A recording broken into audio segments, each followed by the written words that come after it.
نبٹ لیں تو ان کے باس کو بھی پکڑ لیں گے انشاءاللہ۔ ایس ایس پی صاحب نے سر ہلاتے ہوئے ان کی تائید کی۔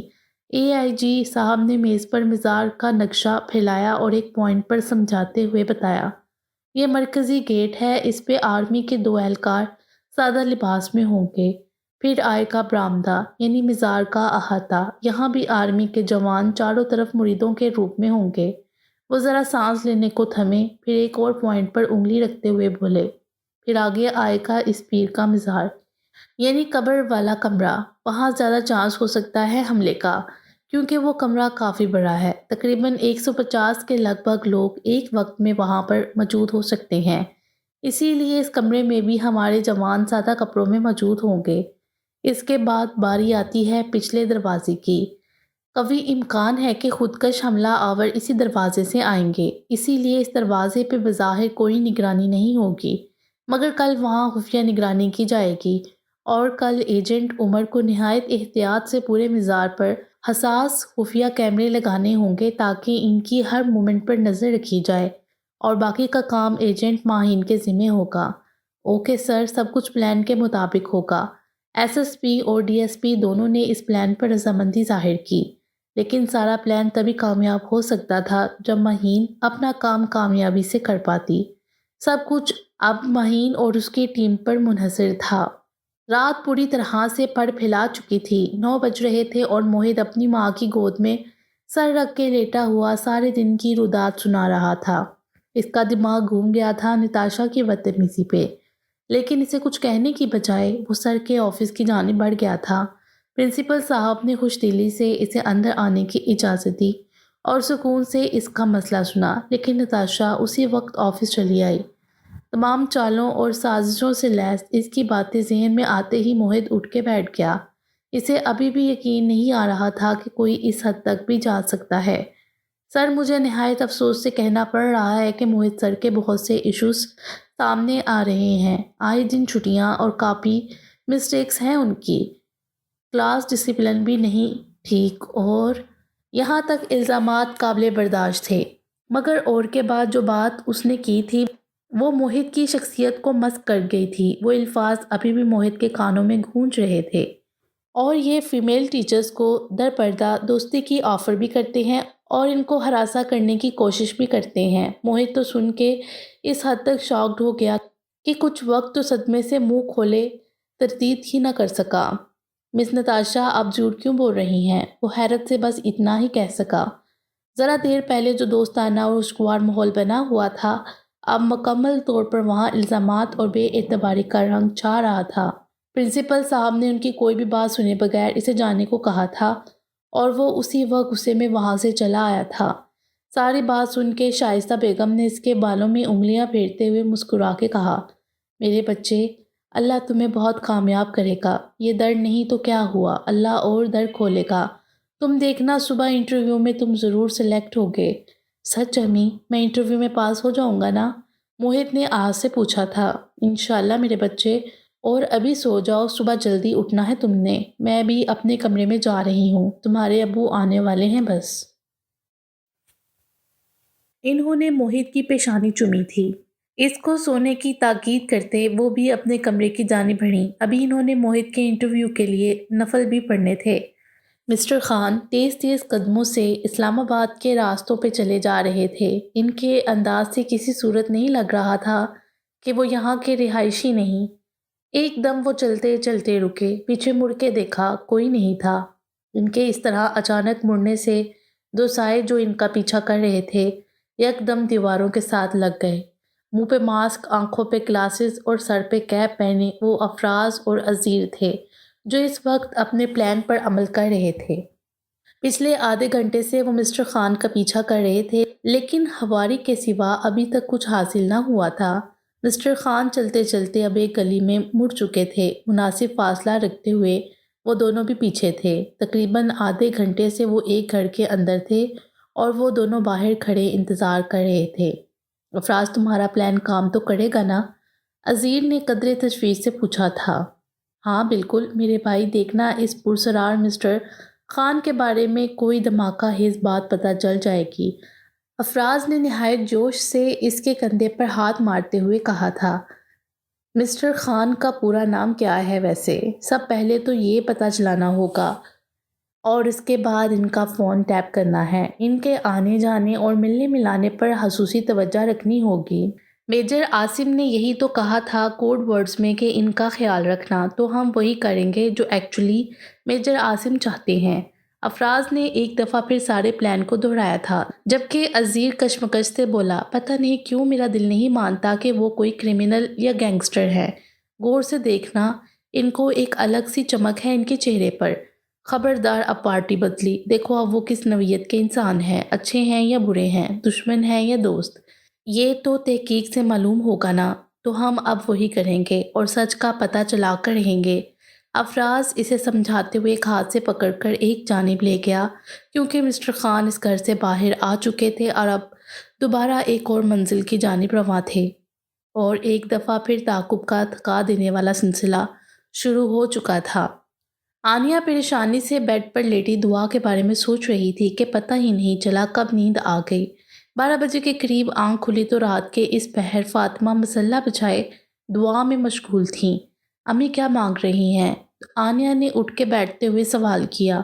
اپنی بچی کی سلامتی کی دعا، اس کی زندگی اور عزت کی حفاظت کی دعا، اس کی باحیریت واپسی کی دعا، اس کی کامیابی کی دعا، فاطمہ نے نہایت جذب سے کہا اور دوبارہ نفل پڑھنے کے لیے نیت باندھنے لگی۔ آنیہ پھر سے سوچوں کے دائرے میں ڈوبنے لگی۔ اس کی سوچوں اور فاطمہ کی دعاؤں کا مرکز ایک ہی ذات تھی، دعا۔ آج کی رات بہت کٹھن تھی سب کے لیے۔ دعا ملک وحاج اور پیر جلال کے جانے کے بعد تقریباً 2 گھنٹے ایسے ہی بیٹھی رہی، سوچتی رہی، پھر اٹھ کے دروازے کی جانب بڑھی جو باہر سے بند تھا۔ کچھ دیر کان لگا کے سنتی رہی، لیکن باہر مکمل خاموشی تھی، مطلب راستہ صاف تھا۔ وہ پلٹ کر کمرے کے وسط میں آئی، اس کے ہاتھ پشت پر بندھے تھے اور منہ پہ ٹیپ تھی، لیکن سوچیں مسلسل ذہن میں گردش کر رہی تھیں، چہرے پر پرسرار مسکراہٹ تھی۔ ملک وحاج کیا سمجھتا ہے؟ سچ اگلوا لے گا مجھ سے؟ بیچارہ یہ نہیں جانتا کہ جب تک میں نہ چاہوں کوئی میری زبان نہیں کھلوا سکتا۔ اس نے ایک خاص ٹیکنیک سے جسم کو بل دے کر ہاتھوں کو سر سے گزار کر اپنے چہرے کے آگے کیا، اور وہ نکلی جعلی ڈبہ پیر یہ سمجھتا ہے کہ میں واقعی معصوم ہوں۔ لیکن ابھی اس کو میرا پتہ نہیں لگنا چاہیے تھا۔ یہ سب اس نظامی کی وجہ سے ہوا ہے۔ اس نے بندے ہاتھوں کی انگلیوں سے منہ پہ چپکی ٹیپ کھینچ کے اتاری۔ اب جو باتیں وہ سوچ رہی تھی ان کو زبان تک آنے کا راستہ مل گیا۔ دعا اب ادھر سے ادھر چکر لگاتے ہوئے بڑبڑا رہی تھی، dear Nizami, head and boss of KCN news, تم تو گئے اور تمہارا چینل بھی گیا۔ بڑا ترم خان بنے تھے نا تم، میری ویڈیو بنا کر اپنے ان دوستوں اور میرے دشمنوں کو سینڈ کی تھی نا، اب دیکھو کیسا بدلہ لیا ہے میں نے تم سے، اب تم بھی یہیں آس پاس قید میں آ چکے ہو۔ یکدم ایک خیال آنے پر وہ رکی اور دانتوں سے ہاتھ پہ بندی گانٹ کو کھولنے کی کوشش کرنے لگی۔ 5 منٹ کی جدوجہد کے بعد آزاد تھے۔ یہ لوگ مجھے قید نہیں کر سکتے، نادان سمجھتے ہیں مجھے اغوا کر کے لائے ہیں۔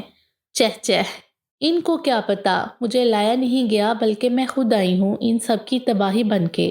وہ اب اپنے بال سمیٹ رہی تھی، بالوں کو باندھ کر جوڑے کی شکل دی۔ ملک وحاج اور جلال، جتنے عیش کرنے تھے وہ تم لوگوں نے کر لیے، اب حساب کی باری ہے۔ بال باندھ کر دوپٹے کو رول کر کے گلے میں مفرل کی طرح ڈالا۔ اپنے خشک ہوئے ہون پر ہاتھ پھیرتے وہ بڑبڑانے لگی، یہ تھپڑ تو کچھ نہیں، یہ تھوڑا سا ہون میرے عزم کو کمزور نہیں کر سکتا۔ اگر میرے مقصد کی راہ میں مجھے اپنے خون کا ایک ایک قطرہ بھی بہانا پڑا تو دریغ نہیں کروں گی میں۔ یہ قید، یہ ظلم تو واقعی معمولی ہے، میں اس سے زیادہ مشکلیں برداشت کر سکتی ہوں۔ وہ دروازے کی جانب بڑھی، بالوں سے ہیئر پن نکالی اور دروازے کے لاک میں گھمائی۔ کچھ سیکنڈ میں دروازہ کھل گیا، مگر یہ کیا؟ جیسے ہی وہ دروازہ کھول کے باہر نکلی، سامنے کوئی کھڑا تھا، بالکل سامنے۔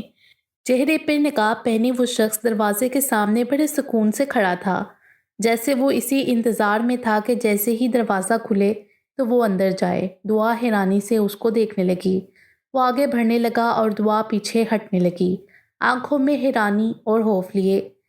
کون ہو تم؟ وہ ہکلاتے ہوئے بولی تو مقابل کہکا لگا کے ہنس پڑا۔ اتنی معصوم تو نہیں ہے آپ مس دعا فاطمہ ملک۔ وہ بولتے بولتے رکا، پھر تو سیکھی۔ او سوری، مجھے کہنا چاہیے مس ماہین، یا پھر مجھے آپ کو کچھ اور کہنا چاہیے، جیسے کہ مس دعا فاطمہ ماہین عرف ایجنٹ ماہین، ہے نا؟ توبہ کتنے روپ ہیں آپ کے میڈم۔ دعا فاطمہ ماہین نے یکدم ارد گرد دیکھا، جیسے ڈر رہی ہو کوئی اور یہ راز نہ جان لے کہ وہ دعا ملک ہی ایجنٹ ماہین ہے۔ تم ہو کون اور میرے بارے میں کیسے جانتے ہو یہ سب؟ اس نے الجھن سے اس نقاب پوش کو دیکھتے ہوئے سوال کیا۔ وہ جواباً زور سے ہنسا۔ نقاب سے صرف اس کی آنکھیں نظر آ رہی تھیں۔ ہاں، یہ سوال واقعی اہم ہے، کون ہوں میں اور اتنا سب کچھ کیسے جانتا ہوں؟ سوچے کون ہوں میں؟ ماہین میڈم تو بہت انٹیلیجنٹ ہے نا، پھر سوچ کے بتائیں مجھے، یا پھر میں سب کو آپ کی اصلیت بتا دوں؟ مزے سے بولتا، آخر میں وہ سنگین لہجے میں دھمکی دے کر بولتا، دعا کو سوچنے پہ مجبور کر گیا کہ وہ کون ہے، دوست یا دشمن؟ اور اگر دوست یا دشمن ہے تو کس کا، دعا کا یا ماہین کا؟ دعا کچھ دیر اس نقاب پوش کو گھورتی رہی، جو اپنے سوال کے جواب کا منتظر تھا۔ میڈم ماہین، آپ بتائیں گی یا میں ابھی کے ابھی ملک وہاج کو فون کر کے آپ کی اصلیت بتاؤں؟ اب کی بار وہ گرا کے بولا۔ دعا اس کو دیکھ کر مسکرائی، پلٹ کر دروازہ بند کیا۔ آہستہ آہستہ قدم بڑھاتی وہ اس کی جانب بڑھی، پھر یکدم اس کے ٹانگوں پر کک لگائی۔ وہ نیچے گرا تو ایک لمحے کی دیر کیے بغیر اپنی پنڈلی سے بندھا چاقو نکال کر اس کی گردن پر رکھ دیا۔ سرد لہجے میں چاقو کی نوک کو دباتے وہ مسکرائی، ہاں تو مسٹر ہادی، اپنا نقاب آپ خود اتاریں گے یا یہ زحمت بھی میں ہی کروں؟ ہادی نے جھنجھلا کے نقاب اتار دیا، منہ پھیلا کر بولا، مطلب ابھی بھی میں آپ سے اچھی ایکٹنگ نہیں کر سکتا؟ اتنی اچھی ایکٹنگ تو کی تھی میں نے، پھر بھی پکڑا گیا۔ پھر دیوار کے ساتھ ٹیک لگا کر بیٹھ گیا۔ اپنی ایکٹنگ فیل ہونے پر وہ کافی رنجیدہ لگ رہا تھا۔ وہ بھی اسے کچھ فاصلے پر ٹیک لگا کر بیٹھی اور تفخر سے بولی، ہاں بالکل، تم مجھ سے زیادہ اچھے ایکٹر نہیں ہو، میں ہر معاملے میں تم سے سینئر ہوں۔ اب ایسی کوئی بات نہیں، پچھلے 2 ماہ سے میں ملک وہاج کا گارڈ ایویں تو نہیں بنا ہوا، سارا میری ایکٹنگ کا ہی کمال ہے۔ ہادی کو اس کی تعریف ہضم نہ ہوئی تو جٹ اپنے کارنامے کو سراہا، پھر کچھ توقف سے بولا، ویسے ماہین میڈم، آپ سچ میں معصوم ہیں یا صرف نظر آتی ہیں؟ دعا نے گھور کر دیکھا تو مدافعانہ لہجے میں بکھلا کر کہنے لگا، آئی مین سوری، میرا مطلب ہے دیکھیں نا کیسے ملک وہاج اور وہ نقلی پیر جلال اکبر آپ پر یقین کر بیٹھے ہیں۔ دعا ہنستی، یہ بات تو ہے، وہ سچ میں میری معصومیت کو لے کر بہت کنفیوزڈ ہے۔ پھر یکدم کسی خیال سے وہ چونکی، سنو اپنا موبائل دو، میں امی کو خیریت کی اطلاع کر دوں، کہیں سچ میں وہ مجھے بھاگی ہوئی نہ سمجھ لیں۔ ہادی نے موبائل دیتے ہوئے سوالیہ نظروں سے دیکھا، جیسے یہ بھاگنے والی بات سمجھ نہ آئی ہو۔ دعا نمبر ملاتے ہوئے بتانے لگی کہ کیسے ملک وہاج نے اس کے گھر فون کروایا تھا اور وہ سب کہنے کو کہا تھا۔ پہلی بیل پہ ہی کال اٹھا لی گئی تھی۔ السلام علیکم امی، میں دعا بات کر رہی ہوں۔ جی جی امی، میں بالکل خیریت سے ہوں، نہیں اکیلی نہیں ہوں، یہ ہادی ساتھ ہی ہے میرے، آپ دعا کیجئے گا اللہ مجھے میرے مشن میں کامیاب کرے۔ جی میں نے پہنی ہوئی ہے رنگ، اوکے اللہ حافظ۔ دعا نے انگلی میں پڑی انگوٹھی کو گھماتے ہوئے فون بند کر دیا۔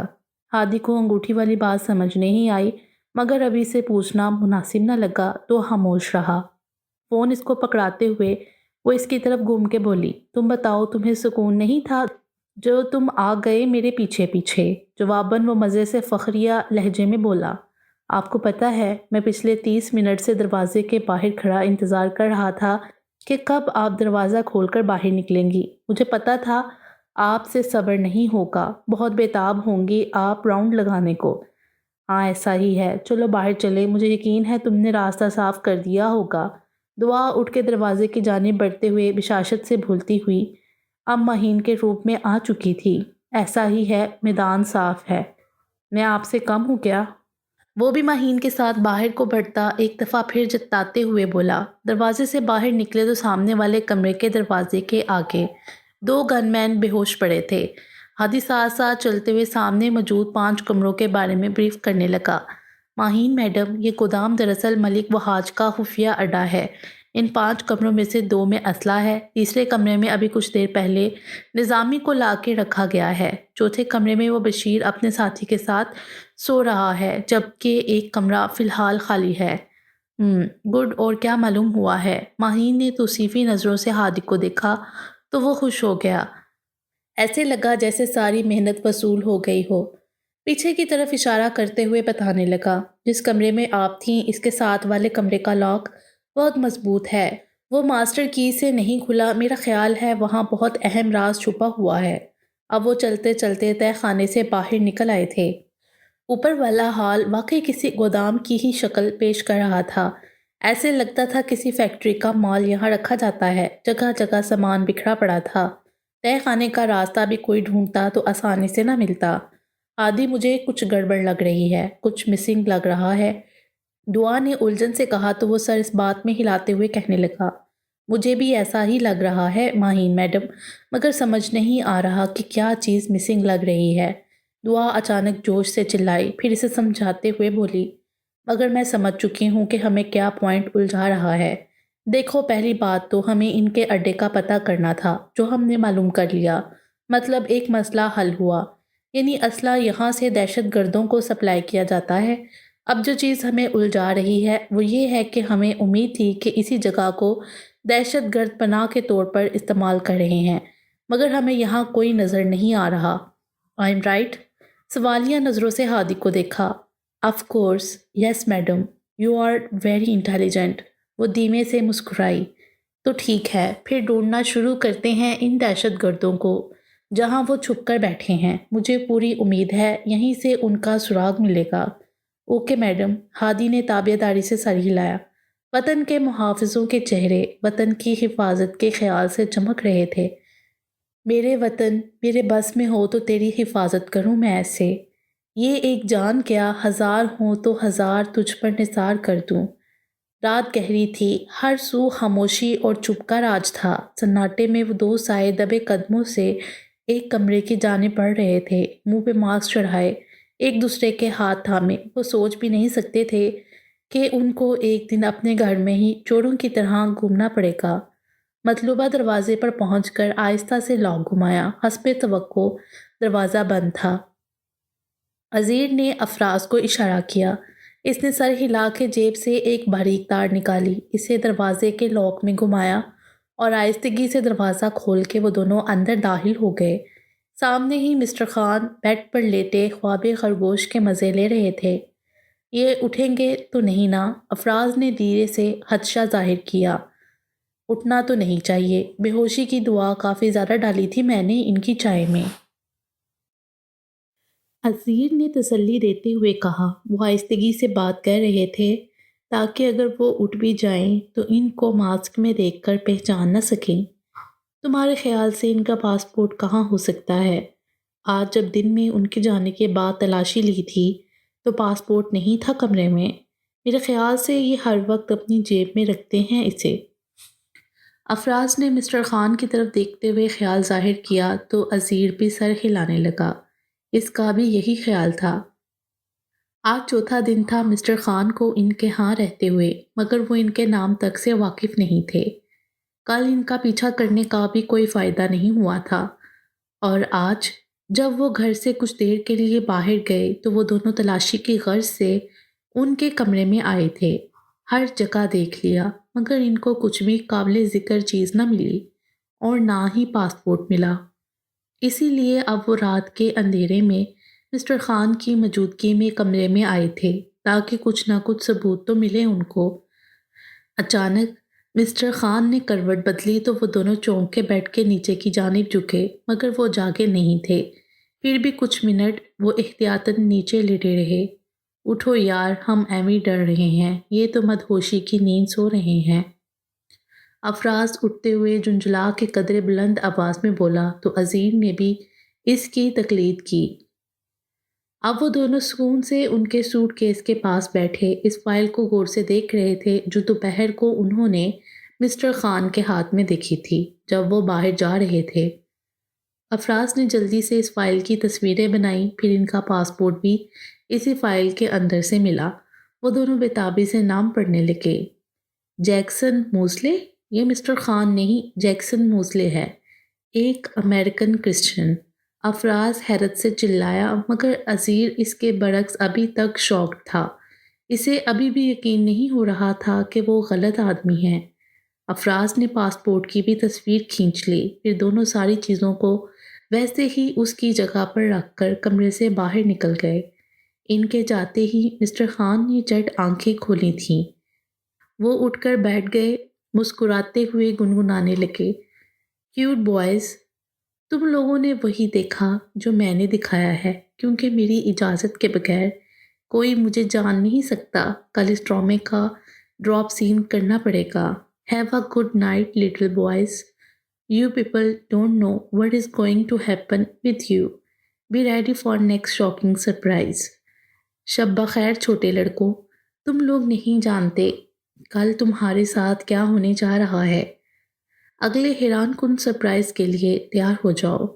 وہ پرسراریت سے مسکراتے ہوئے سرگوشی کے سے انداز میں بولے اور دوبارہ لیٹ کے کل کی پلاننگ کرنے لگے۔ نیند حسب معمول آنکھوں سے کوسوں دور تھی۔ موہت نے سوائے اپنی امی کے کسی کو بھی جاب چھوڑنے کے متعلق نہیں بتایا تھا۔ امی کو بھی پوری بات نہیں بتائی تھی، نتاشا والی بات گول کر کے باقی سب بتایا تھا۔ اس کی عزت نفس پر بہت برے طریقے سے حملہ کیا گیا تھا۔ وہ یہ بات کسی سے بھی شیئر نہیں کر سکتا تھا۔ اسے پورا یقین تھا وہ آج انٹرویو کے لیے ضرور سلیکٹ ہو جائے گا۔ انٹرویو ٹائمنگ 10 بجے کی تھی۔ وہ صبح 9 بجے ہی وہاں پر پہنچ گیا۔ اس سے پہلے بھی کافی زیادہ امیدوار بیٹھے ہوئے تھے۔ آج صرف شارٹ لسٹ امیدواروں کا ہی انٹرویو تھا۔ موہت کے دل میں طرح طرح کے خیال آ رہے تھے، وسوسے، اندیشے، امید، یقین، سب کچھ جیسے گٹ مٹ ہو رہا تھا۔ آہستہ آہستہ اور لوگ بھی آنا شروع ہو گئے۔ وہ سب ایک بڑے سے ہال میں بیٹھے ہوئے تھے۔ امیدواروں میں لڑکے بھی تھے اور لڑکیاں بھی۔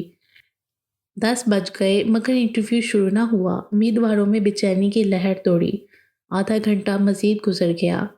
چہ میں گوئیاں شروع ہو گئیں، 11:30 ہو گئے۔ اب سب پریشان ہو گئے کہ ماجرا کیا ہے، انٹرویو شروع کیوں نہیں کیا جا رہا تھا، مگر آس پاس عملے کا کوئی فرد بھی نظر نہیں آ رہا تھا جس سے معاملے کی نوعیت پوچھی جاتی۔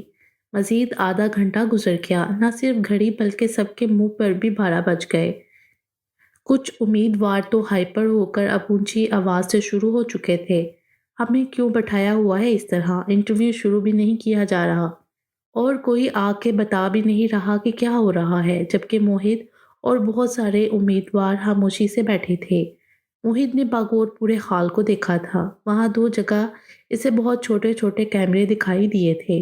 وہ سمجھ گیا کہ انہیں واچ کیا جا رہا ہے، اسی لیے وہ بس خاموشی سے بیٹھا حالات کا جائزہ لے رہا تھا۔ یہ بھی ایک طرح سے ٹیسٹ تھا ان سب کی قوت برداشت اور صبر کا، امتحان لینے کے لیے، ان سب کے رد عمل دیکھنے کے لیے کوئی کتنی جلدی ری ایکٹ کرتا ہے، کیونکہ مشن میں بڑی دفعہ ایسا مقام آتا ہے جب صرف صبر سے انتظار کرنا ہوتا ہے اور چپ رہ کر حالات کا جائزہ لینا ہوتا ہے۔ بعض اوقات تو پورا بنا بنایا کھیل چوپٹ ہو جاتا ہے، سارا مشن دوبارہ سے شروع کرنا پڑتا ہے۔ ایسے میں ضروری ہے کہ قوت برداشت بہت سے بھی زیادہ ہو۔ اس چھوٹے سے ابتدائی ٹیسٹ میں یقیناً بہت سے امیدوار فیل قرار دیے جا چکے تھے۔ آخر 1 بجے کے قریب ایک ملازم نما آدمی کافی کے 3 کپ ایک ٹرے میں رکھے آفس کی جانب جاتا دکھائی دیا، اور واپسی پر اسی نے سب کو مخاطب کر کے ایک صفحے پہ نظریں دوڑاتے پوچھا تھا، فراز علی کون ہے؟ ایک امیدوار نے ہاتھ کھڑا کیا تو وہ آفس کی جانب اشارہ کرتے ہوئے بولا، آپ اندر جاؤ، آپ کا انٹرویو ہے۔ یک دم سے سب الرٹ ہو گئے۔ اب ایک ایک کر کے امیدواروں کا انٹرویو شروع ہو چکا تھا۔ جب کوئی انٹرویو دے کر باہر آتا تو اس کا اترا اور ڈرا ہوا چہرہ باقی سب کو بھی ڈرا دیتا، اور وہ امیدوار بغیر کسی کی طرف دیکھے سیدھا باہر کی جانب بڑھ جاتا۔ میرا خیال ہے ان کو منع کیا گیا ہے کہ باہر جا کے کسی کو انٹرویو والے سوال نہ بتائیں۔ موہت کے ساتھ بیٹھی ایک لڑکی نے اپنا خیال ظاہر کیا تو وہ جواباً سر ہلا کے رہ گیا۔ سچ تو یہ تھا وہ ڈرا ہوا تھا، بظاہر پراعتماد، مگر اندر سے اس کا دل سوکھے پتے کی مانند لرز رہا تھا۔ یوں لگ رہا تھا جیسے کچھ برا ہونے والا ہو۔ وہ انہی سوچوں میں گم تھا جب اس کا نام بولا گیا۔ وہ منہ میں قرآنی آیات کا ورد کرتا آفس کی جانب بڑھا۔ دروازہ دھکیل کے اندر داخل ہوا۔ السلام علیکم۔ اس نے سب سے پہلے سلام کیا اور بہت ادب سے بیٹھنے کی اجازت طلب کی۔ کیا میں بیٹھ سکتا ہوں سر؟ سامنے اڈیر عمر کے 3 افسران بیٹھے ہوئے تھے، چہرے پر چٹانوں کی سی سختی لیے۔ پہلے نمبر پر جو بیٹھے تھے انہوں نے پی کیپ پہن رکھی تھی اور خوبصورت سا مفلر گلے میں لپیٹا ہوا تھا۔ دوسرے نمبر والے کو ان کی نیلی آنکھیں ممتاز بنا رہی تھیں، جبکہ جو تیسرے نمبر پہ جو آفیسر تھے وہ جیسے کوئی روبوٹ تھے، بالکل اسپاٹ چہرہ لیے۔ وہ بلیک شلوار قمیض میں ملبوس تھے۔ ان کے سر ہلانے پہ وہ چیئر پہ بیٹھ گیا۔ اس نے اپنے ڈاکومنٹس والی فائل آگے بڑھائی جو نیلی آنکھوں والے آفیسر نے پکڑ کر سائڈ پہ رکھ دی۔ ایک نظر بھی دیکھنے کی زحمت کیے بغیر براہ راست اس کی طرف متوجہ ہوتے ہوئے پوچھا، so what is your name? Mohd Imran, اعتماد سے جواب دیا۔ ٹیل اباؤٹ یور کوالیفیکیشن، اپنی تعلیم کے بارے میں بتاؤ۔ اب کی بار مفلر والے سر نے سوال کیا۔ وہ سب اس کی آنکھوں میں دیکھ رہے تھے۔ یہ ایک طرح سے کنفیوزڈ کرنے کا طریقہ تھا، مگر وہ بھی صمم ارادہ کر کے آیا تھا کہ وہ سلیکٹ ہو جائے گا۔ I have recently done BSc in Pre-Engineering from Punjab university. میں نے حال ہی میں پنجاب یونیورسٹی سے BSc Pre-Engineering کی ہے۔ گڈ۔ یہ بتائیے کہیں کوئی جاب کی ہے آپ نے؟ پھر سے نیلی آنکھوں والے نے ہی سوال کیا۔ تیسرے نمبر والے آفیسر نے ابھی تک کوئی سوال نہیں پوچھا تھا، بس وہ باغور اسے دیکھے جا رہے تھے۔ باقیوں کی نسبت وہ عمر کے زیادہ لگتے تھے اور سخت بھی۔ جی سر، کل تک میں ایک اسکول میں بطور ٹیچر جاب کر رہا تھا۔ جس سوال سے وہ بچنا چاہ رہا تھا وہی سامنے آن کھڑا ہوا تھا۔ کل تک؟ درشتی سے پوچھا گیا۔ جی سر، ادب سے جواب دیا گیا۔ What do you mean by کل تک؟ اب کی بار وہ بلیک سوٹ والے آفیسر نے بہت ناگواری سے پوچھا تھا۔ وہ ایک لمحے کو رکا۔ وہ منظر ایک بار پھر سے آنکھوں میں لہرایا تھا۔ مجھے کل وہاں سے نکال دیا گیا، اسپاٹ لہجے میں اس نے جواب دیا۔ ریزن، وجہ؟ وہ جواباً کچھ پل خاموش رہا، پھر عام سے انداز میں بتانے لگا۔ ان کا خیال تھا کہ میں بچوں کو صحیح سے پڑھا نہیں رہا، بقول ان کے میرے بہت زیادہ مسٹیکس تھیں اور میرا ڈسپلن بھی ٹھیک نہیں تھا۔ اس کے علاوہ کوئی وجہ؟ اب بھی انہوں نے ہی تیکھے لہجے میں پوچھا۔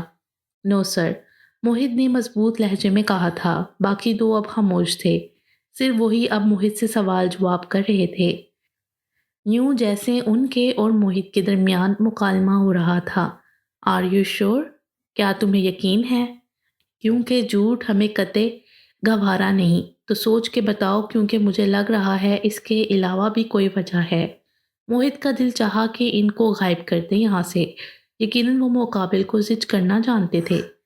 سر، اس کے علاوہ کسی کو مجھ سے پرسنل ایشو بھی تھے، تو اسی وجہ سے مجھے چھوڑنا پڑا اسکول۔ بہت دقت سے بتاتے ہوئے اس کے سامنے بار بار نتاشا کا چہرہ آ رہا تھا۔ اس کے الفاظ بار بار کانوں میں گونج رہے تھے۔ اس کے چہرے کا بدلتا رنگ باغور دیکھا گیا۔ Which type of personal issue؟ کس قسم کا ذاتی مسئلہ؟ I am so sorry sir, I can't tell۔ مجھے معاف کر دے سر، میں نہیں بتا سکتا۔ اور اگر آپ کو کہا جائے کہ آپ کو اسی شرط پہ سلیکٹ کیا جائے گا تو وہ پرسنل ایشو بتائیں پھر۔ کرسی کی پشت سے ٹیک لگاتے ہوئے اب کی بار فاتحانہ انداز میں پوچھا گیا۔ موہد نے گہری سانس لیتے خود کو پرسکون کیا، پھر مسکراتے ہوئے اعتماد سے گویا ہوا، سوری سر، میری سیلف رسپیکٹ ہرٹ ہوگی۔ اگر میری اس بات کا 1% تعلق بھی اس انٹرویو کے لیے ضروری ہے تو میں ضرور بتاتا، مگر چونکہ ایسا نہیں ہے تو پلیز میں معذرت چاہتا ہوں۔ Okay, let close this topic. چلیں اس موضوع کو بند کرتے ہیں۔ مفلر والے آفیسر نے مداخلت کی۔ آپ یہ بتاؤ کہ کتنے گھنٹے آپ نے انتظار کیا انٹرویو کے لیے؟ 4 گھنٹے، مختصر جواب دیا۔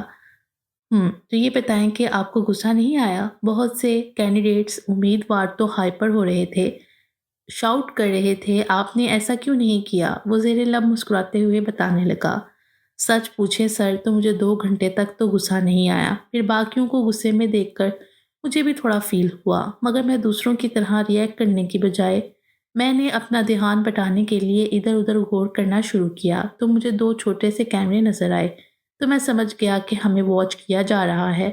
میں نے سوچا شاید یہ بھی ایک ٹیسٹ ہو، اس لیے میں ریلیکس ہو کے بیٹھ گیا۔ بے اختیار اس کے جواب پہ ان کے چہروں پر مسکراہٹ توڑی۔ موہت کو لگا کہ وہ سلیکٹ ہو گیا ہے، مگر ابھی کچھ اور امتحان باقی تھے۔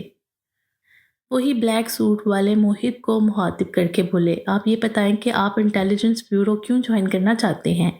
کیا آپ کو جاب کی ضرورت ہے اس لیے؟ جی سر، پہلے میرا بھی یہی۔ اس کی بات کاٹ کے وہ پوری درستی سے بولے، آپ نے کہا جی، یعنی آپ پاکستان کے لیے اس ادارے میں نہیں آئے، صرف جاب کرنے کے لیے آئے ہیں۔ وہ تو آپ کو کہیں بھی مل سکتی ہے، آپ کہیں اور جا کر ٹرائی کریں۔ You can go now. Mohit تو شوق کے مارے کھڑا ہو گیا۔ سر میری بات پوری سنیں۔ جی پہلے میرا بھی یہی خیال تھا کہ میں نے جاب کے لیے اپلائی کیا ہے اور مجھے جاب کی ہی ضرورت ہے، مگر پھر آہستہ آہستہ میرے نظریات بدل گئے، میرے خیال بدل گئے۔ مجھے محسوس ہوا کہ یہ صرف جاب نہیں ڈیوٹی ہے، بلکہ شاید اس سے بھی بڑھ کے ہے۔ میں نے اب تک اتنی دفعہ خود کو ایجنٹ کے روپ میں دیکھا کہ یہ خواب میری محبت بن چکا ہے۔ پاکستان کی محبت جیسے اب رگ رگ میں بس چکی ہے۔ سر مجھے پہلے جاب کی ضرورت تھی، لیکن اب نہیں، اب مجھے پاکستان کے لیے کچھ کرنا ہے۔ وہ یہ سب کہنا چاہتا تھا مگر لب پھڑپھڑا کے رہ گئے اور جو الفاظ منہ سے نکلے وہ یہ تھے، سر دوسرے لفظوں میں آپ مجھے ریجیکٹ کر رہے ہیں۔ اس کے لہجے میں خوف بول رہا تھا، باوجود اس کے ان بلیک سوٹ والے آفیسر کے چہرے پر صاف انکار لکھا تھا۔ اس نے ڈرتے ڈرتے سوال کیا۔ اس کا رواں رواں دعا کر رہا تھا کہ کاش وہ اسے ریجیکٹ نہ کریں۔ آخر تھکا دینے والی رات ختم ہو کر دن کے اجالے میں ڈل رہی تھی۔ فاطمہ اور آنیہ نے تقریباً ساری رات سوتے جاگتے ہی گزاری تھی۔ آنیہ کو بہن کی فکر تھی تو فاطمہ کو بھی خدشے ستا رہے تھے۔ وہ دعا گو تھیں کہ اللہ ان کی بیٹی کو اس کے مشن میں کامیاب کرے۔ دعا کو اس وقت ان کی دعاؤں کی شدید ضرورت تھی۔ آنیہ کو نہیں پتا تھا کہ دعا انٹیلیجنس ایجنٹ ہے، یہ بات صرف دعا اور فاطمہ کے بیچ ہی تھی۔ آنیہ اٹھو بیٹا، کالج نہیں جانا کیا تم نے؟ تھکے تھکے انداز میں وہ اسے اٹھاتے ہوئے بولیں۔ امی آپ ہی آ گئیں کیا؟ آنیہ کا ذہن تھوڑا بیدار ہوا تو دھیان فوراً دعا کی جانب چلا گیا۔ نہیں وہ ابھی نہیں آئی، مگر جلد آ جائے گی۔ تم اٹھو اور اپنے کالج جاؤ، اور خبردار جو اس بات کا تذکرہ کسی سے کیا ہو اور محلے والوں کو کیا کہیں گی کہ آپ ہی کہاں ہے؟ آنیہ نے چبھتے ہوئے لہجے میں سوال کیا۔ اس کا حل بھی میں نے سوچ لیا ہے، ہم دونوں 1-2 دن تک، مطلب جب تک دعا واپس نہیں آ جاتی، نادیہ کے فلیٹ میں رہیں گے۔ تم کالج سے واپسی پہ وہیں آ جانا۔ کچن کی طرف جاتے انہوں نے مصروف سے انداز میں اپنی دوست کا نام لیا۔ آنیہ کو حیرت ہوئی کہ امی کو کیسے یقین ہے کہ دعا آپ ہی واپس آ جائے گی، حالانکہ اس نے فون پہ کہا تھا وہ واپس نہیں آئے گی۔ سوچتے سوچتے وہ یکدم چونکی۔ باقی انشاءاللہ اگلی ویڈیو میں۔